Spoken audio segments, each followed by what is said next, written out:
So we're talking to Danny O'Connor. Danny, you're from the well, you don't live here now, but you're from the area, right? Where did you grow up?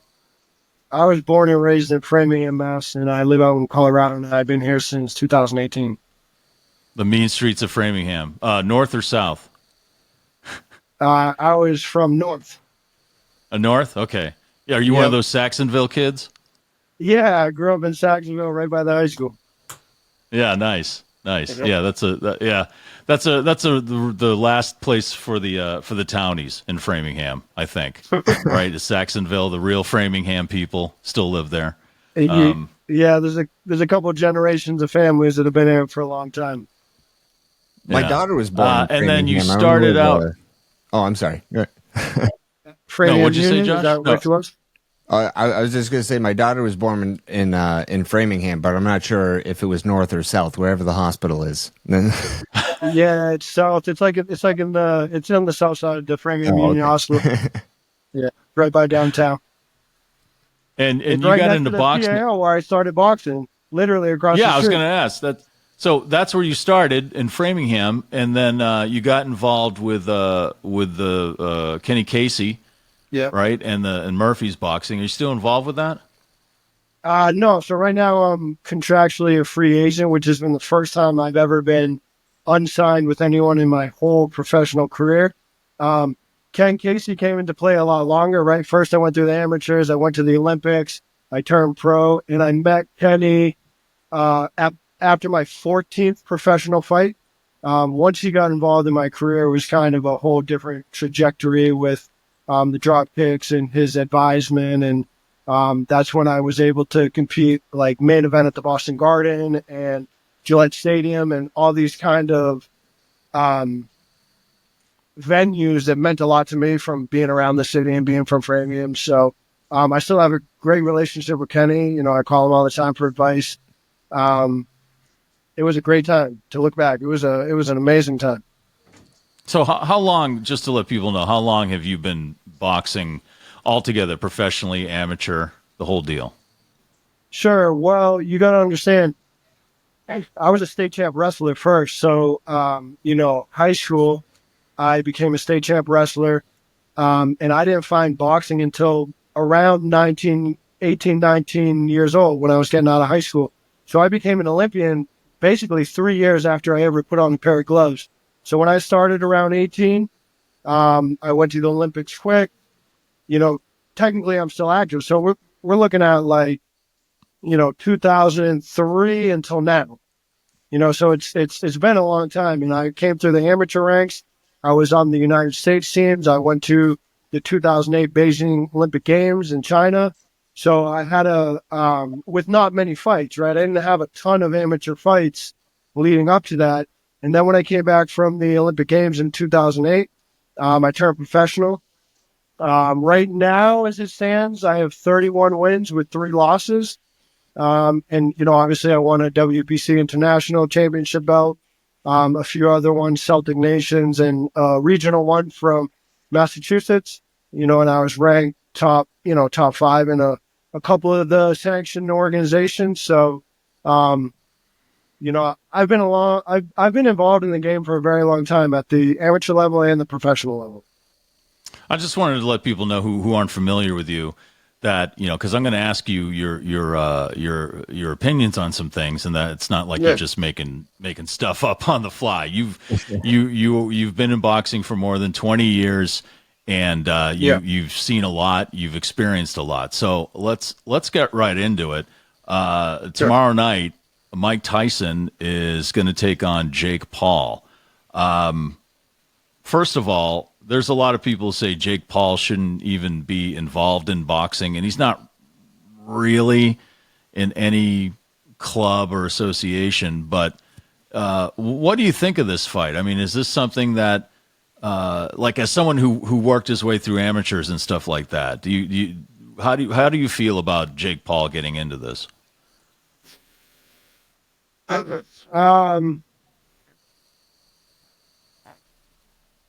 I'm not mad at the situation, right? You got to look at the fight for what it is. Like, I would call it a gimmick fight, right? They're using bigger gloves, 14 ounces. That's almost sparring gloves, right? Because in sparring, traditionally you're using 16-ounce gloves, so they're a little bit bigger.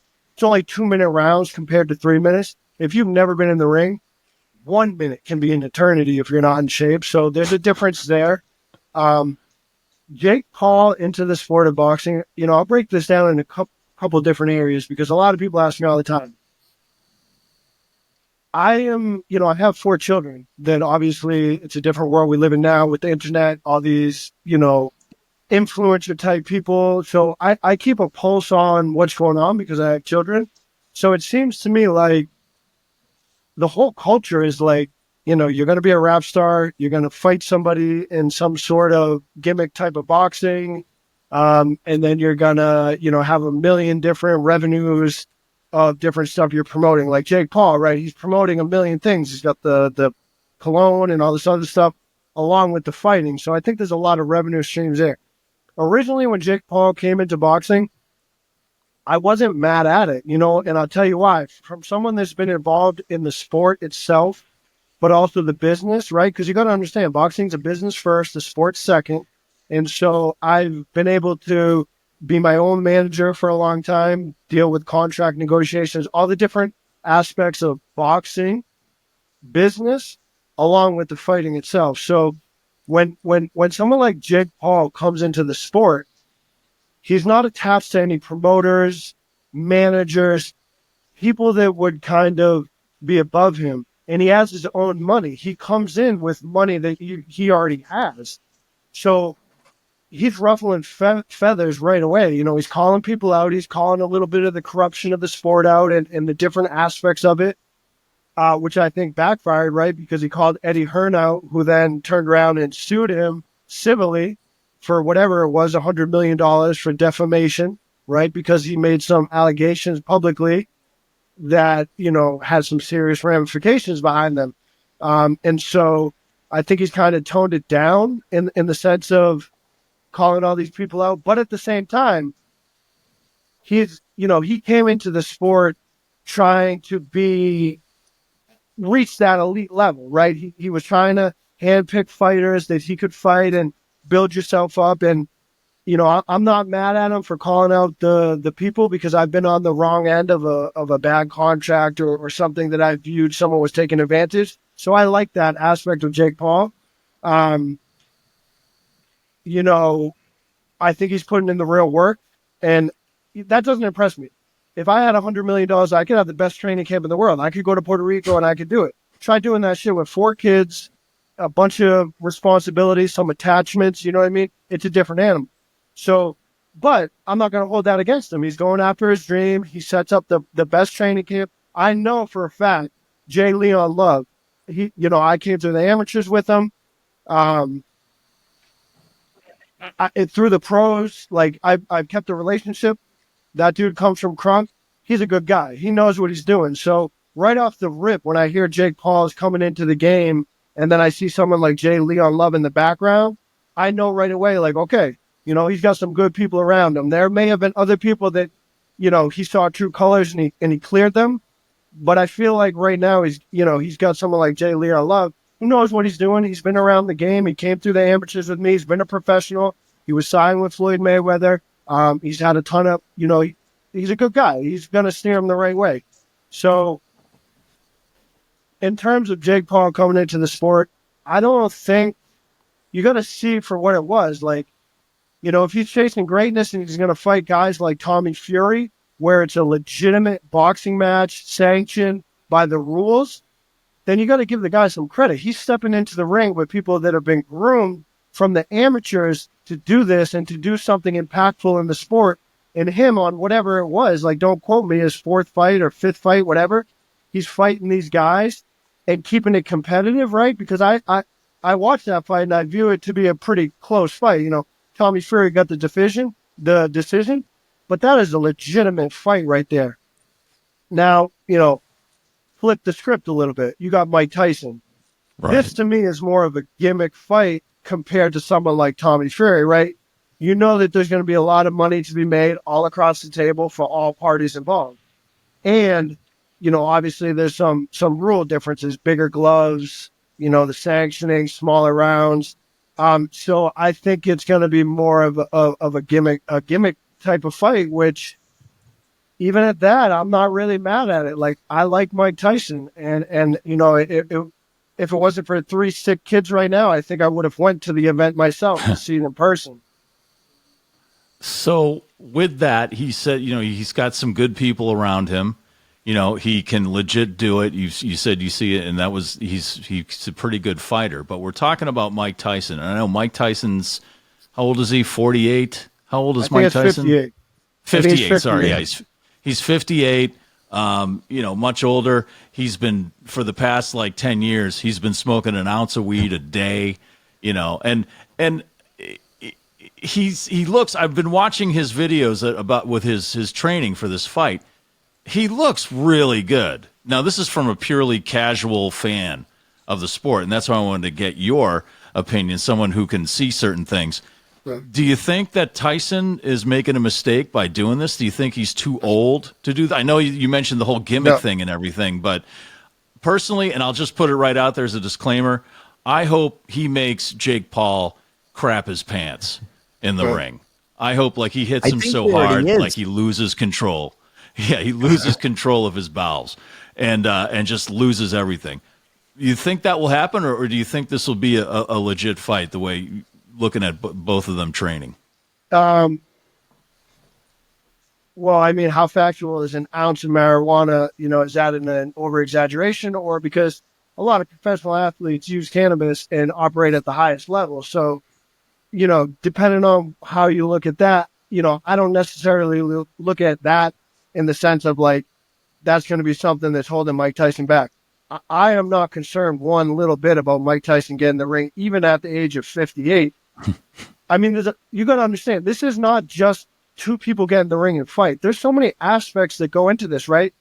Where's the drug testing? I don't know what it looks like when you solder any of this. So, is it a clean up and up table? I don't know. Is that going to play a role? I don't know. And I'm not saying that anybody's cheating. It's not me using some sort of slander. It's just that there's multifacets that go into a fight. Okay. So how has Mike Tyson been training? How has he been feeling? We don't know that. It's behind closed doors. So the reason why I call this a gimmick fight, and I don't know what your definition would be, but to me, it's because there's so many unanswered questions here. Mike Tyson's at this age, but he was this phenom, and Jake Paul's this. There's so many unanswered questions and so much opinions on how it should go or why it should go or what shouldn't happen that everybody wants to know the answers to these, right? And so they are going to pay their money. They're going to watch this fight. I'm going to watch it.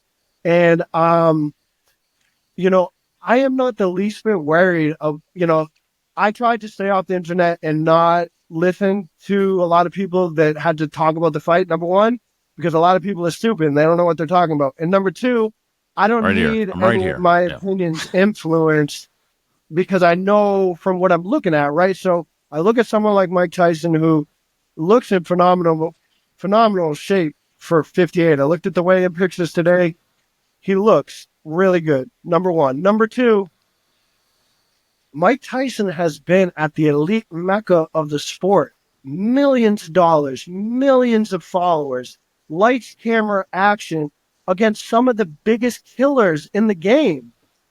Do I think that he is the least bit worried about Jake Paul? No. I think you should have a healthy fear of being in the ring. You don't want to take any unneeded punishment. It's a sport that people get hurt. And even with big gloves, stuff happens. So I think a healthy dose of fear, getting in the ring, which he obviously has because he admits it openly, I think that's gonna allow him to be cautious and to have a good game plan and maybe to stick to that game plan. But I don't think any part of Mike Tyson is fearful of what Jake Paul is going to bring into the ring.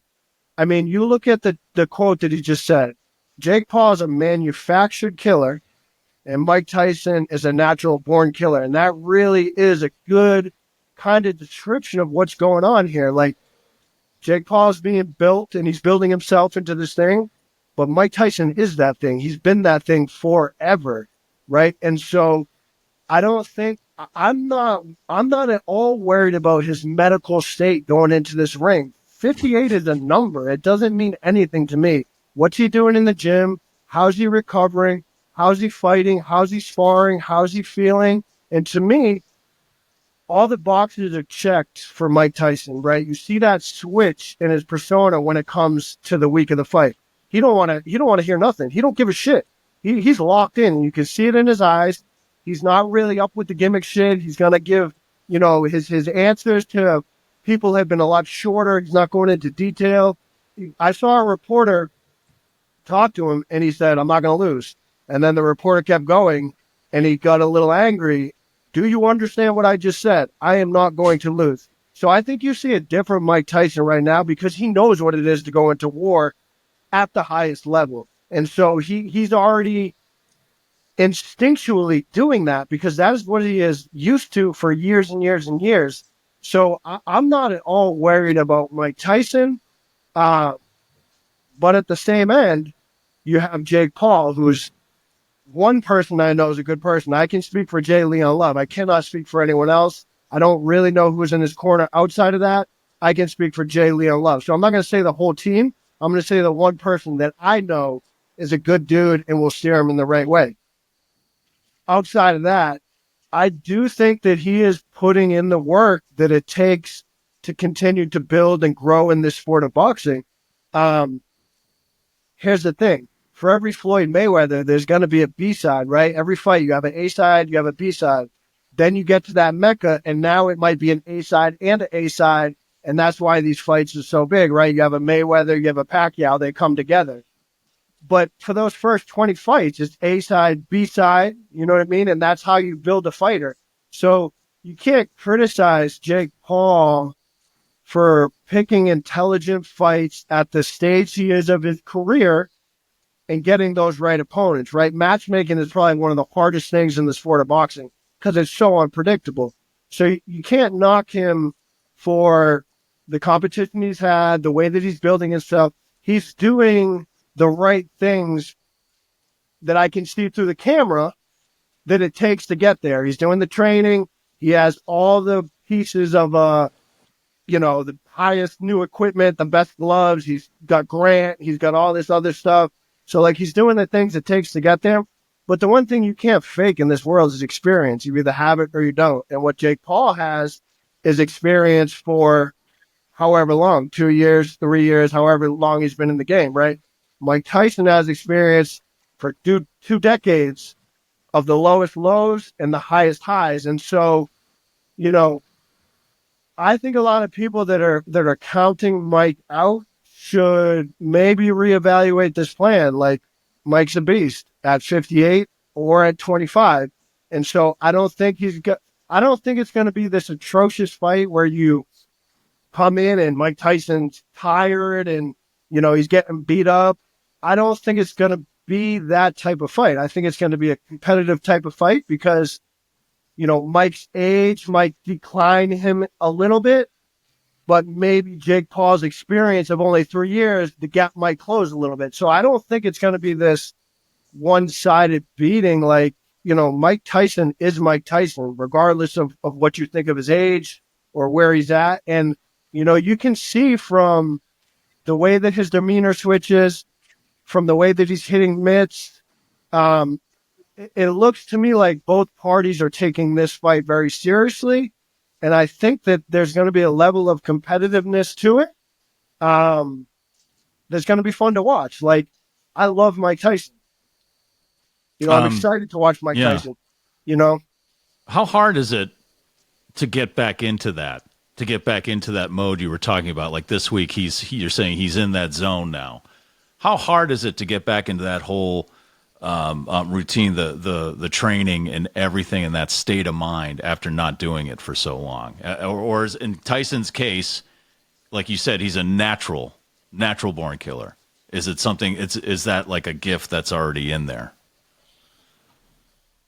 Yeah, I mean, and this is how if you're not fighting on, it may be hard to understand, but you either have the dog in you or you don't, right? And so I look at a lot of people that I view that wouldn't have that killer instinct in them, like a Ryan Garcia, right? The second that there's some adversity in a fight versus Tank Davis, quits, and he quits on a knee, and like so. I think there's different levels to this. You have that killer instinct or you don't. And I think Mike Tyson has that, right? He comes from kind of this life that built that, and then he comes into the sport, especially back in the day when there was so much more of a black cloud over it, the years of past as opposed to now. So I think Mike Tyson has that killer instinct in him. But here's the deal, and I can tell you this from experience because I stepped away from the ring for a year at one time, another year at another time, 4.5 years at another time, and then 2.5 years on a different time. So like you are who you are as a person. Mike Tyson is who he is as a person. But there's a lot more that goes into that, especially in the mental aspect, to get back in the ring, right? Because you could be have the biggest killer instinct you want. If you're not in shape, if your body can't hold up, if you're not doing the, dotting the I's and crossing the T's with your nutrition, with your sleeping, with everything that it takes to be an elite athlete and compete at that level, it doesn't really matter your killer instinct. So I think someone for Mike, it's a mental thing, right? Because you have to get back in the gym. And if you've been out of the gym for a long time, you're going to have a little bit of ring rust. You may not have be as comfortable as you are, obviously, when you're in shape. So you have to go through those early stages of getting back in shape, which, you know what you're accustomed to at the highest level when you're in shape. So when you're not able to perform like that yet, it can be kind of a mental thing because you have to get yourself back there and you have to take all the hurdles that come with that. Maybe you might be overweight, you might be out of shape, whatever it may be. If you're prone to injuries, you have to take the right precautions to start slow to get back in shape, right? He's a little bit older now. He needs to make sure his body was good. He didn't fight that long, he fought Roy Jones in another exhibition a little bit before that. So, it's a mental thing. You get yourself back in shape, you dial it in, you're feeling good. You're reaching those markers in training, like sparring and all this other stuff. And then the stuff that's embedded in you as a person is killer instinct. The way that he's got ready for a fight, for however many fights he has, 40 fights previously, whatever amateurs, like it's embedded in him. He has a process that he knows that it might be flexible, it might change depending on age or where he is or training or, what training camp, because everything goes into it. Is he training at home? Is he away? Is he, what's he doing? So the process might be a little fluid and changed, but Mike knows what it is leading up to a fight. I mean, this is what he's done his whole life. This isn't something new. So he's been at this level, the highest level. So like the camera, the lights, like these things aren't going to be new to Mike Tyson. So I think that as long as you can get your body back into fighting shape and your mindset is where it needs to be, all these puzzle pieces will fall together in the progression of an 8-week training camp. There's different markers you're going to reach. You're going to get in a little bit better shape. You're going to be able to run faster. You're going to be able to spar harder. And as you tighten up and as you sharpen up, all these pieces come together for the fight. You don't want to overtrain. You don't want to overshoot it. But technically, you should bring everything together in an intelligent way to train, to not get injured, to perform at your best, and then peak right as the fight comes.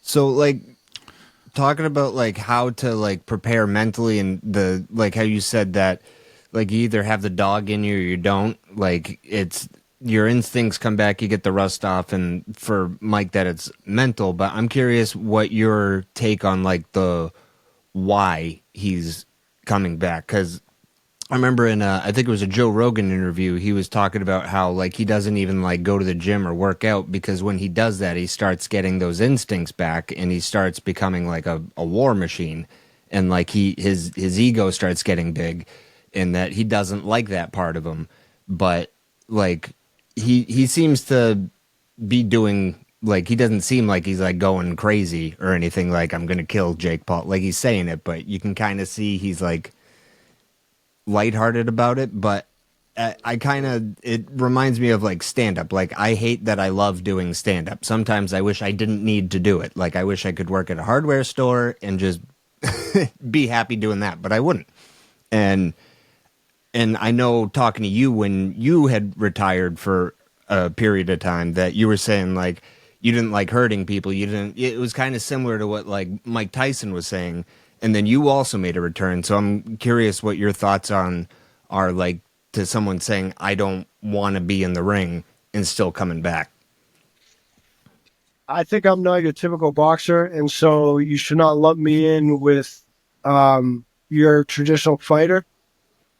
Boxing saved my life for sure, and it changed my life, and it gave me a platform, and it showed me a bunch of internal things, and showed me resiliency and all these different aspects.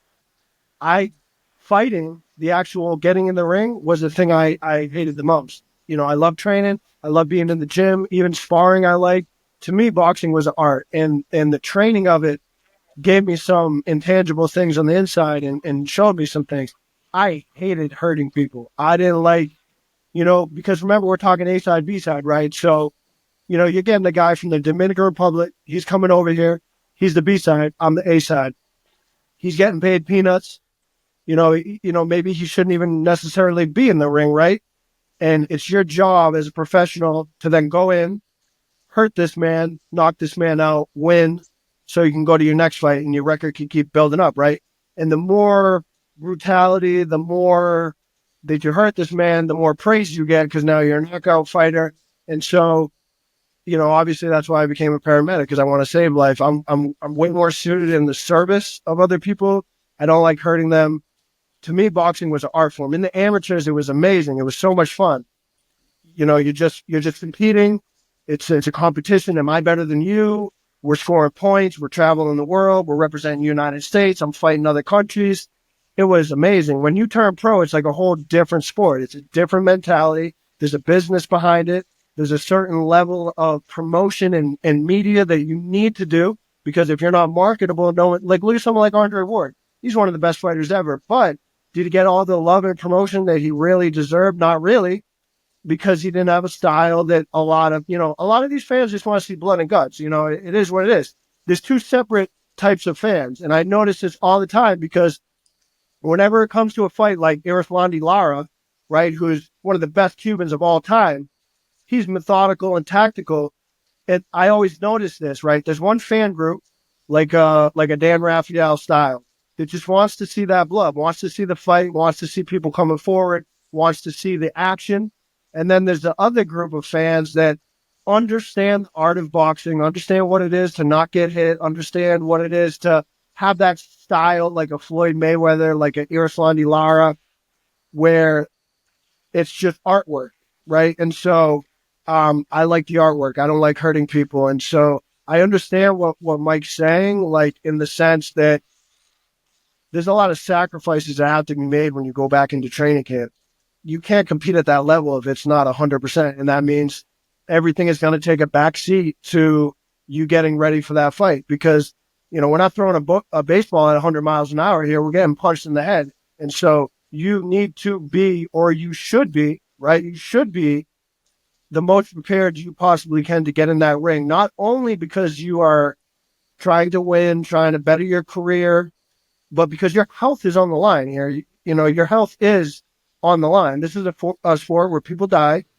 And so I think that keeping all those things in mind, you have to be that person. Now, someone like Mike, yeah, he's talking about ego. And, I think you have to have a certain level. It looks like he might have that certain level of anger in him. And, he's a very aware guy of his emotions. And so a lot of these emotions that may not necessarily be a consistent when you're not in the ring are going to be a consistent when you are in that training camp, when you are getting ready for that fight. And I could assume that Mike Tyson doesn't want to feel those emotions, which why would you want to be angry all the time just because you're getting ready for your job? It's probably not something that's ideal, but Mike Tyson has his process. He is going to allow what needs to happen for him to get in that ring and do his job. And so, what was that end part of your question? I forgot. I only got the beginning. Just that, like, why? What do you think? Like, the reason coming back, like when you don't want to feel those emotions. Well, okay, yeah, yep. So listen, yep, sure. Yes. And that's what I was going to say. That's what I was going to say. But So it listen, doesn't always.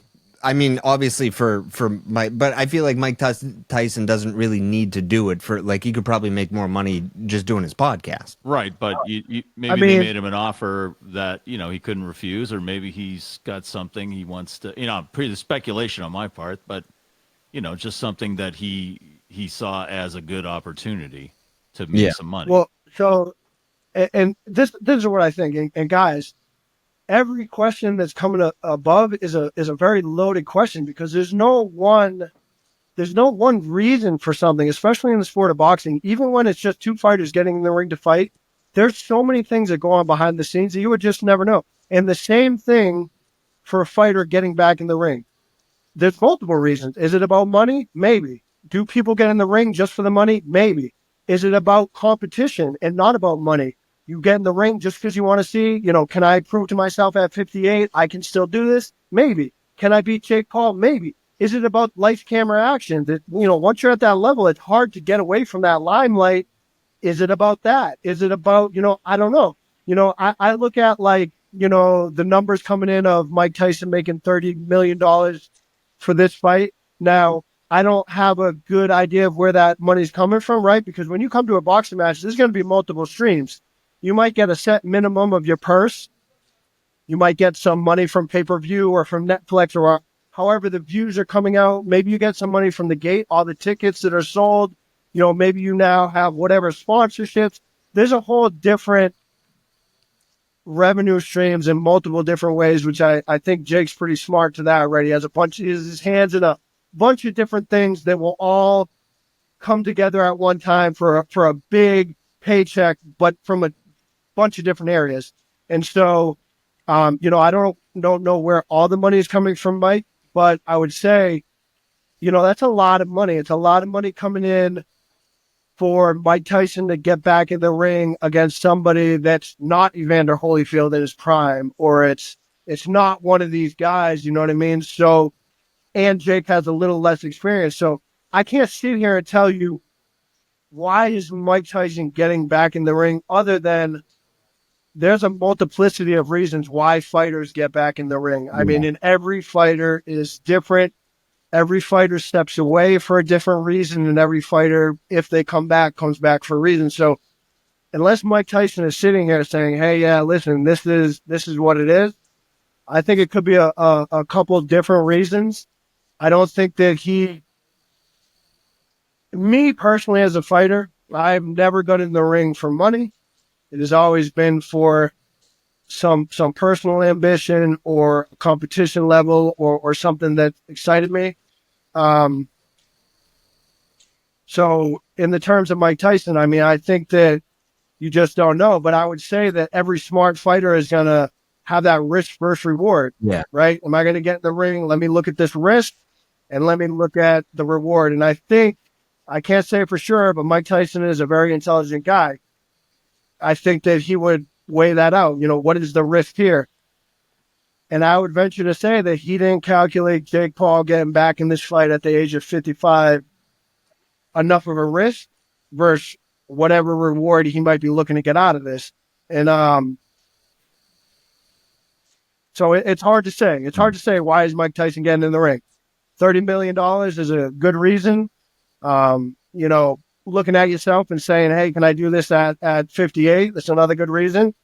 I think boxing is a real individual sport. A lot of the time for me, actually all the time for me, I can tell you, it's me versus me. Yeah. Doesn't matter who's standing against the ring across from me. Doesn't matter what's going on. It's always me versus me, right? How can I be better? How can I do this better?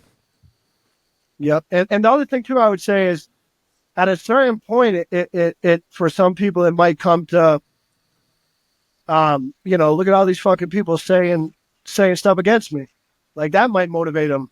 Hey, they don't know me. They don't know what I'm capable of. A lot of that hate pushes people to do really great things. Someone like Mike Tyson, and he's used to that. He's had that criticism his whole career. Like how at that level, how can you not, right? He's had people that love him, but he's also had that criticism. So who knows? Maybe a lot of that hate drives him to measure himself at the age of 58. I don't know. You know what I mean? And that's why these answers are so loaded because there's a million things that go into every individual fighter for a different reason. So you just have to look at the bigger picture as opposed to this is Mike Tyson at the age of 58 getting in the ring with Jake Paul, who's whatever, 24. There's a lot more that goes into it. I think Kurt Schilling said it best, who used to pitch for the Red Sox. He said, if I got a chance to go into Yankee Stadium and tell 30,000 people to shut the fuck up with my pitching, I'm going to do it. That's the best feeling. And you're right. No one's taking, punches. I mean, from the press, from just criticism from everybody like Mike Tyson. So I can see that too. Danny, thank you so much for your insights on this. We really appreciate it. We wanted to talk to a boxer about it. If you could, give us a call on the fight. I'm saying 90 seconds tops. And Jake Paul is down for the count. So you think Mike Tyson 90 seconds? Yeah. Now this is me just going on what I saw Mike Tyson. I'm one of the guys who paid $60 for a pay-per-view and got 30 seconds of a fight. So that's what I'm going on all those fights and just like you said, his experience, his mental training. I say less than a round. You're saying those are 2-minute rounds, is less than a round. I think he gives him a show. Yeah. I think that there's going to be some longevity in the fight. And the reason why is because I think it would be an unintelligent game plan to step in the ring and just go balls to the wall against someone like Mike Tyson without feeling out that first, right? If Jake Paul is really trying to be a fighter and he's really trying to go to this elite level where he's going to fight someone like Canelo, right? Because that's what I'm reading, that he's calling out Canelo. Well, guess what? Canelo will hurt you really bad, as Mike Tyson could. We don't know yet, right? What's going to happen? But Canelo is someone who's active and is at that mecca right now. He's someone that can hurt you. So if Jake Paul really wants to take boxing serious, then he has to fight seriously, right? So you have to set stuff up. You have to make these adjustments. You have to do all the things that the people do at the elite level if you want to compete, not just be a gimmick, if you want to compete. So you have to be intelligent, right? You can't just step in with Mike Tyson, I don't care what age he is, and have some preconceived notion that you're just going to go in and do a certain way. There has to be, in my opinion, there has to be a feeling out stage. There has to be some things set up in Jake Paul's armory, right? Trying to set stuff up for a little bit of the later rounds because, there's got to be, there just has to be, because that's how you're going to fight, right? And so I think Jake Paul will come out and I won't say hesitant, but he should be cautious. He should have he should be cautious of what Mike Tyson's bringing.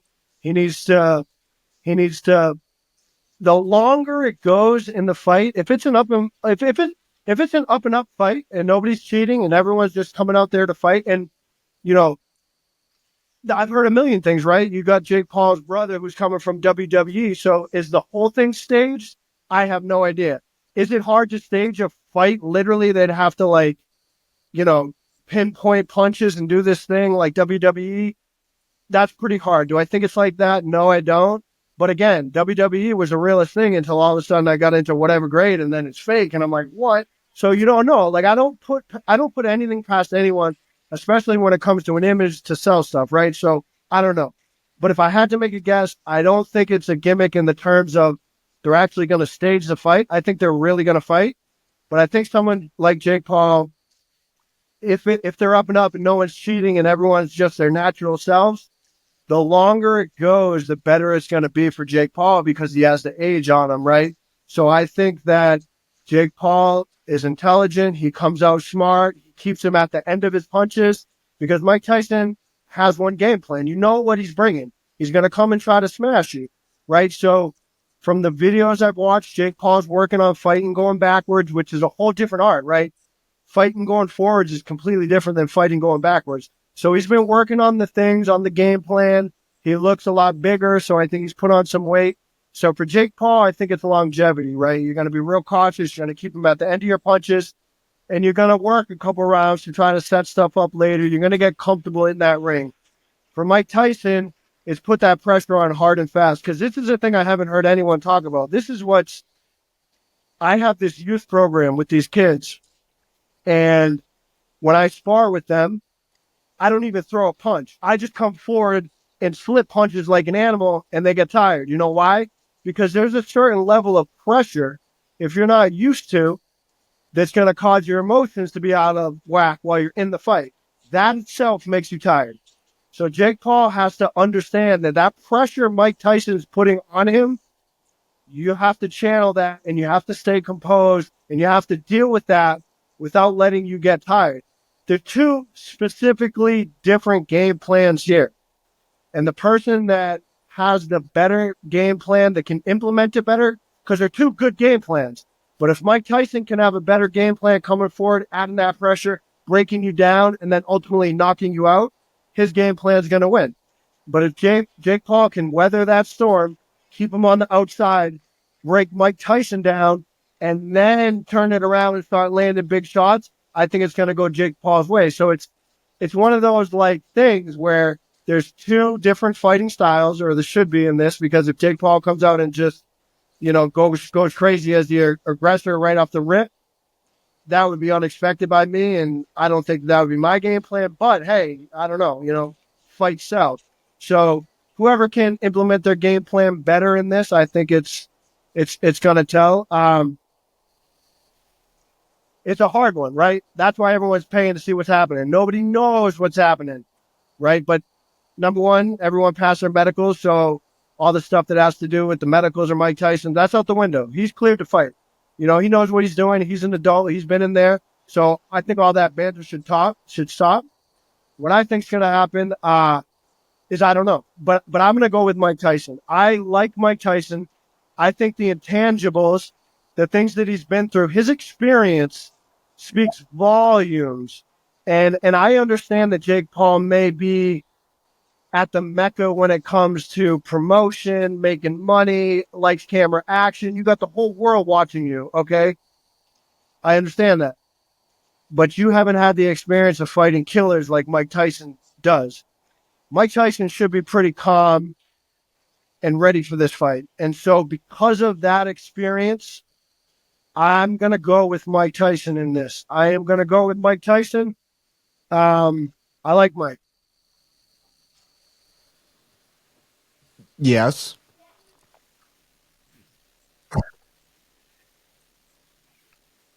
I think I don't know how like those contracts work, but I do we know the actual wording of the contract, or is that kind of What do you mean? do we? So I mean maybe that like that maybe there's some wording in the contract being like you can't knock them out like in the first round or something, like you can't. I mean, that would never be public knowledge. If they had something behind closed Yeah. doors to make it go longer, I don't think that would, that wouldn't fly in the public eye. So I think like take the things into account, right? It's 14-ounce gloves. We're not using little 8-ounce gloves or 4-ounce UFC gloves, So could that prolong it? Possibly, right? Because you're not going to get clipped, as much as an 8-ounce glove. You're still getting hit, but that could prolong it right there. 2-minute rounds, they go a little bit faster, so that could prolong it. We're looking at 8 rounds here. Could you see this thing going to a decision? For sure. It could be like, Roy Jones, Mike Tyson, didn't that go all the way to the decision? Yeah. And it was kind of competitive back and forth, but it obviously wasn't at the elite level like it used to be. So I think this fight could definitely go to a decision, because of, kind of the sanction and rules with it. I don't know. It's just so crazy. And that's why everyone's going to buy it. Nobody knows. Like, it could be a knockout in the first round. It could be a decision. But every time he fights, I'm like, there's no way he's gonna touch even Tyron Woodley, and he knocked him out, and I was like, what is happening? Yeah. So what are you saying? It's fake? Like the whole thing's just a fake show? You know what I mean? Like that's another possibility. It definitely could be something like that. That's what I mean. Like I don't know. And there's so much buzz surrounding all the possibilities and everything going on, and that's why I think it's really one of it's such a strategic, intelligent matchup. Like Mike Tyson, one of the biggest brands in the world, versus Jake Paul, the biggest, probably the biggest brand right now in the world. These two come together, the whole world is watching this build up, this fight, the fight itself. Like, and that's why I think when I say gimmick fight, like it might really be a fight, but it's also a show. It's an event. I think Jake Paul understands that. And like when I came up in boxing, it was like, you got to go to ESPN and then we're going to Showtime or HBO. And if you don't get there, no one's going to see you, right? Because nowadays the culture has shifted so much. And this is what I was talking about before with these YouTubers. Like, you're going to be a rapper, and then all of a sudden now you got a clone, and then, you know what I mean? And so, like, they understand there are so many platforms that I mean, look at Netflix. Like, that is, the fights are on Netflix or on Trilla. Like, there's so many different platforms to go up and have someone watch you that I think that's why Jake Paul is pretty intelligent. He understands it's an event. You know, he understands it's a show. And so he does it to the highest level. But ultimately, if it's not staged, he still has to get in the ring with Mike Tyson. So it doesn't matter how good the show is, doesn't matter everything. He still has to get in the ring with Mike Tyson. And ultimately, that is what I'm paying to see. I'm paying to see what Mike Tyson has left, what Jake Paul has now, and whatever bias you have, right? You don't like Jake, or you do like Jake, or you love Mike, or you hate Mike, you know, so you're kind of paying for your guy in the fight, but you're also paying, you know, to see what happens. And, you know, I'm saying Mike because I like Mike and I'm biased to Mike, but I'm not saying it because I think he's going to win the fight. I think this is a fight that could go either way. You know what I mean? If Jake Paul could not be mesmerized by the aura of Mike Tyson, and he can keep a cool head on him and keep his emotions, there's no reason why he can't win this fight. Same thing goes for Mike Tyson. If Mike Tyson can come in and be even a shred of what he used to be in good shape, had taken the fight seriously in training camp, there's no reason why Mike Tyson couldn't win the fight, because I don't feed into any of the bullshit that has to do with medical or 58. I don't care about none of that. If Mike Tyson is at the mindset, put in the work, and is ready to fight, there's no reason why he couldn't win the fight either. So I'm saying Mike Tyson because I thoroughly love Mike Tyson. And it's not even for the way that he fought. It's for how he is as a person, the mental insights he has, the realness, the authenticity of him. That's why I like Mike Tyson. It's not because he was a killer in the ring. Not even a little bit. I don't care about that. I don't know Jake Paul. And, you know, what people show to the camera, I take it at face value. I have no idea what's going on behind the scenes. I have no idea what's happening. So I only know Jake Paul from what I see through the camera, right? And so I'm going with Mike strictly on the fact that I like Mike. And I don't dislike Jake. But if I have to, if you corner me to picking one person, I'm going to pick Mike.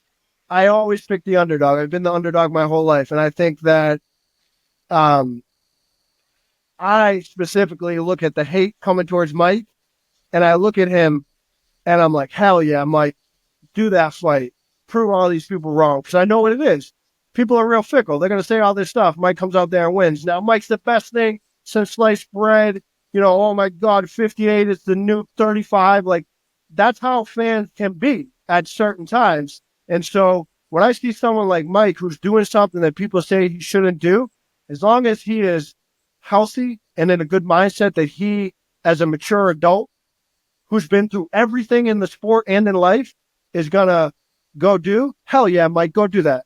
And when I look at Jake Paul, hell yeah, go do that too. You know what I mean? I'm not a hater. Like, if you can make this event where the whole world is watching boxing, and you got to understand, the one thing that we haven't talked about that we have to before I get off this podcast is, just because Jake Paul and Mike Tyson is all the talk, you got to understand, Katie Taylor is one of the best women fighters of all time.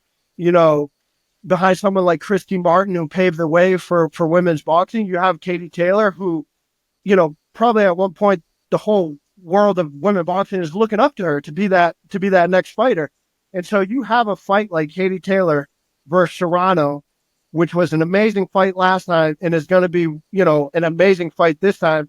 you have someone like Jake Paul who is trying to make it better for the next generation of fighting. And that's what I look at and I'm like, wow, okay, I understand the show. I understand the media. You have to have a certain persona, but you're doing that and you're putting people in position to better themselves in the sport that are coming up, right? The WBC title fight between Barrios, right? That's going to be a good fight. Jake Paul has all his up and comers that are fighting. He's putting them in a position. So, the fact that Jake Paul is doing that for other fighters and trying to grow the sport, and that's something I look at and I like, because the sport is hard enough as it is. Like, to have more outlets for these fighters to go and be great, I think is a positive thing. And so I'm going with Tyson strictly based off the bias that I like Mike Tyson. All right, Danny O'Connor, Saxonville's Yeah. Danny O'Connor. Thank you so much, man, for giving us your insights into this from a real boxer, an Olympian, someone who's boxed amateur, pro. We really appreciate your time, man. Thank you so much. Oh, no problem. I'm happy to be here anytime. Yeah, thanks, man.